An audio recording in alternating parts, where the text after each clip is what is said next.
पूछो कैसे टूटा, पूछो कैसे? ऐसे टूटा कि जो मामा जी हमें बिजनेस बताए वो पैसे से खुद इंजीनियर, उनकी लड़की इंजीनियर, उनका लड़का अमेरिका में इंजीनियर, और हमारी मामी जी नगर निगम में भोपाल में पार्षद, शहडोल में नगर निगम के पार्षद।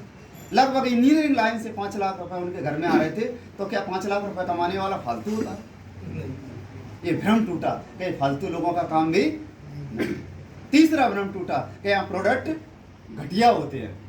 तो मैंने देखा कि एक व्यक्ति के घर में 5 लाख रुपए की इनकम है, पैसे के लिए घटिया प्रोडक्ट अपने बच्चों को क्यों खिलाएगा? पैसे के लिए तो नहीं खिलाएगा, तो पैसा तो ऑलरेडी आ रहा है। आज 5 लाख कम है कि ज़्यादा है? बहुत ज़्यादा। 8 साल पहले 5 लाख कितने रहे होंगे? 40 8 लाख। साल पहले आ रहे थे 40 लाख। तो वो कुछ भी नहीं खिलाएगा। भ्रम टूटा क्या अगर इनके घर में आरसीएम के प्रोडक्ट आ रहे हैं तो आरसीएम के प्रोडक्ट की क्वालिटी कैसी होगी? बेस्ट होगी। और चौथा भ्रम टूटा जब उन्होंने बताया, एक कैटलॉग भेजी और हमने देखा तो पता चला और पाया कि बाजार से 40% सस्ते आरसीएम के प्रोडक्ट आ। ये हमारा लॉक टूटा और ये आरसीएम बिजनेस हमको समझ में आ गया और आरसीएम की शुरुआत हुई। पहली ज्वाइनिंग कदम परिवार की गुरुदेव अजय सर की लगी, मेरी लगी, हरिओम सर की लगी, शैलेंद्र जी की लगी, माता जी की लगी, पिताजी की लगी, पूरा परिवार ज्वाइन हुआ। इस बिजनेस की शुरुआत हुई।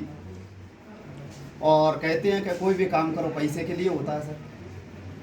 बहुत सारा पैसा है, बहुत सारा पैसा कमाया, काम करके कमाया इस बिजनेस में और बिना करके भी बहुत सारा पैसा कमाया। 2 बातें मेरी समझना, काम करके कमाया और बिना कर। दुनिया में करके तो बहुत आता है, लेकिन बिना करे अगर कोई आता है किसी जगह पर तो वो आरसीएम सिस्टम बताऊंगा भैया।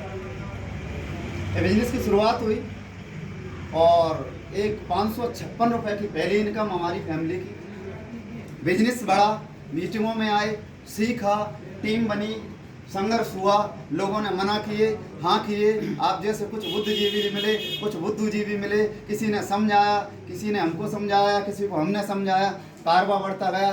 पहली रॉयल्टी आई, घर में दूसरी रॉयल्टी आई, तीसरी रॉयल्टी आई, टेक्निकल आया। हाईएस्ट इनकम अगर हम बात करें तो हमारे परिवार की 1,09,000 और टोटल इनकम 60 लाख। पैसा बताने का मात्र मेरा उद्देश्य है कि हम व्यवसाय में और पैसे की भाषा ही समझ में आती है, बाकी पैसा तो हम सबको